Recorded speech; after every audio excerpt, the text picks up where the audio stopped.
مسلم league نون کی senior نائب صدر اور چیف آرگنائزر مریم نواز شریف کا کہنا ہے کہ نواز شریف کی حکومت جانے کے بعد لاہور میں کوئی ترقیاتی کام نہیں ہوا۔ گھسپٹیٹیوں نے لاہور کو لاوارث کر دیا۔ 8 فروری کو ملک میں شیر دھاڑے گا اور گھسپیٹیوں کو لاہور سے اٹھا کر باہر پھینکیں گے۔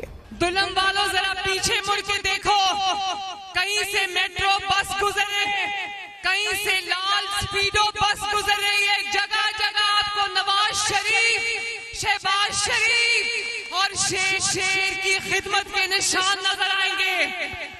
لاہور میں مسلم لیگ نون نے خدمت کے جو ریکارڈ قائم کیے تھے پچھلے 5 سال میں، جب گھس بیٹھیے لاہور میں گھس کر قبضہ کر لیا تو دیکھ لو وہ خدمت کے نشان جو مسلم لیگ نون چھوڑ کر گئی تھی وہ آج بھی وہی ہے۔ ترقی کا پہیہ آگے نہیں بڑھا۔ لاہور ایسے ہو گیا جیسے لاوارث ہوتا ہے۔ لاہور میں کوڑا اٹھانے والا بھی کوئی نہیں رہا۔ انہوں نے اپنی جیبیں بھری ہیں، لاہور کا کوئی کام نہیں کیا۔ 8 فروری کے بعد ترقی کا پہیہ جہاں سے رکا تھا وہیں سے شروع کریں گے۔ سٹار نیوز جیو پاکستان کے لیے